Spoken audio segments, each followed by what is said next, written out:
What do you know about AI? And what about algorithms? Did you hear about the Metaverse? We went to interview people from different backgrounds, generations and nationalities to know their thoughts about this kind of subject. Let's dive into it.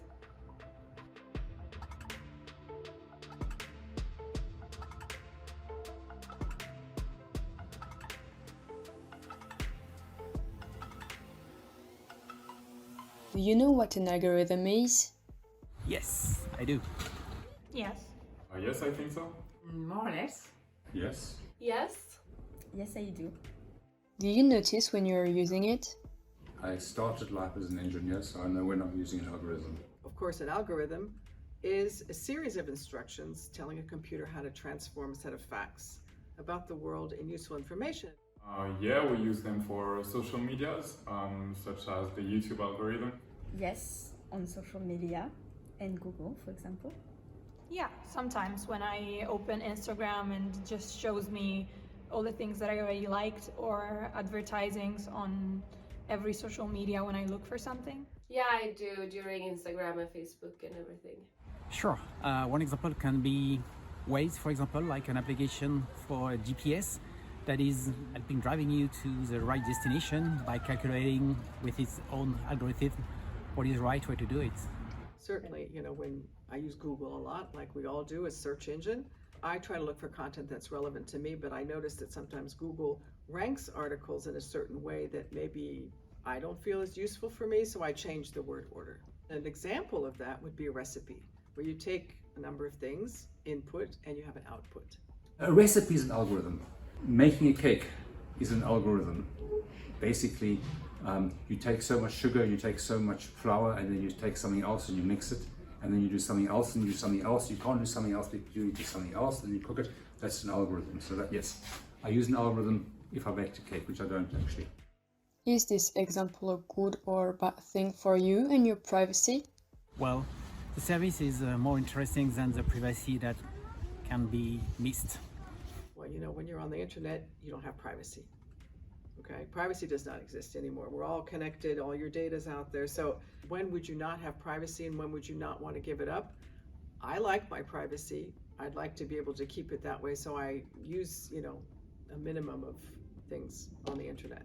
Not so good because I feel like they see everything I do. It could be both. Sometimes I feel like it's good because it helped me to find stuff that maybe I was looking for and helped me to buy it quicker. And for my privacy, not so much, because I feel like they're looking at me sometimes. I think for social medias it's very nice because we are able to find content that we like and that we want to watch. But of course it makes us spend more time on the screens and on social media, so it's both ways. Yes, on TikTok, but it's not very good because it makes me addictive to the application. So I don't like it too much. Did you hear about the Metaveers? Yeah, I did. Yes, I did. Yes, I did. Yes, a little bit. Yes. Yes, I did, but I didn't understand anything. Yes. I don't quite get it. I mean, I've heard about it, I've read about it. I don't intuitively yet understand it.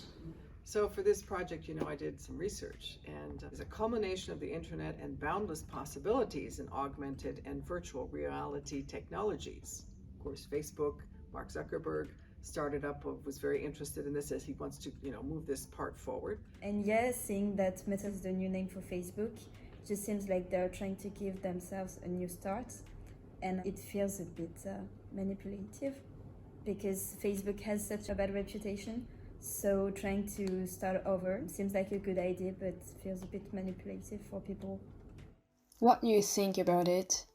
I think it would be a good opportunity for the companies, but at the same time, it can be difficult for the people to save their private data.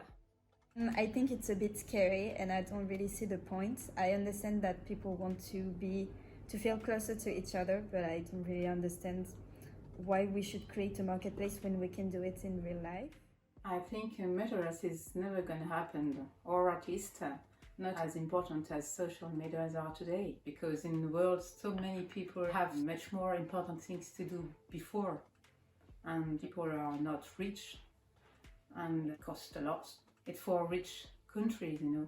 I'm not sure that that's been all checked and verified up until now, but I think it's an experiment to create a digital virtual world where you can, and I'm quoting, safely and freely engage in social and economic activities. Metaverse can be like a game for me, but it's not completely finished. If you think about what Facebook want to do, this is still something that is not completely done. This is not something that is possible right now because of the technology. This is not yet ready. I think it should be something a bit strange, like a parallel universe where we can be lost. I think that is cool. It's very innovative, and I think society has to change sometime. So it's a good idea, an interesting idea in my opinion, and we'll see how it's going to impact our lives or not in the future. Does it scare you? No, because new technology always scares people, but I don't. Beyond that, it doesn't scare me, because it's just a normal progression of how things are going into the future. When the printing press was invented, it scared some people. No, it doesn't. Doesn't scare me. I love technology. Yes, a little bit. It can scare me. A bit, yeah, because I don't know what it could bring, and I'm scared of Mark. No, I'm not afraid about technology. I'm sure Mark Zuckerberg will find a way to be more friendly than it can be seen. How do you imagine the future of AI with the metaverse? That's a hard question. I feel like it could be a possibility for, online working and what now is going on with Teams and Zoom. And on the other side, I'm kind of scared. I think it's going to be a lot work-oriented. So I think the professional lives of people and the day-to-day life at work will be maybe very different with such possibilities as the metaverse. I don't know. I suppose they will find something to help us, having an easier way to find our way to create something that is amazing, just to be sure that people will like to go to this place. I don't have an easy answer for that. It's potentially dangerous in many ways, but it also has some huge benefits, and I don't know how it's going to pan out. I think in a number of films that came out in the cinema have showed that already, where people can use this particular space to communicate work and do. And of course, I'll refer to the beautiful film Avatar from 2009, and I look forward to Avatar 2, which is supposed to come out in 2022. Economically, at some point it's going to make people much more efficient, which means that people will have to work less, which means a lot of people won't have to work, which means you're going to have universal income, and the people who work pay high taxes to pay that, because you won't be able to employ everybody with the huge efficiencies that you gain. And it could be a nice life, or it could be used horribly.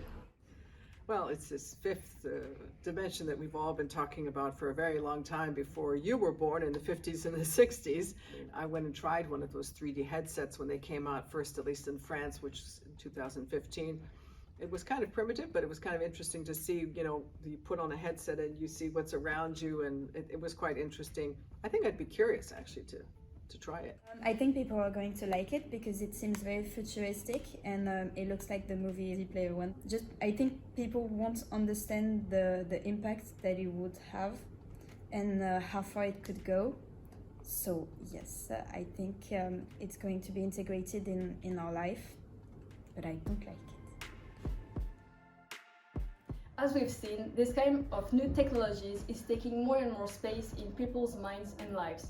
Some even try to get rid of their smartphones and digital lives. We think we should all be careful about it. Are you?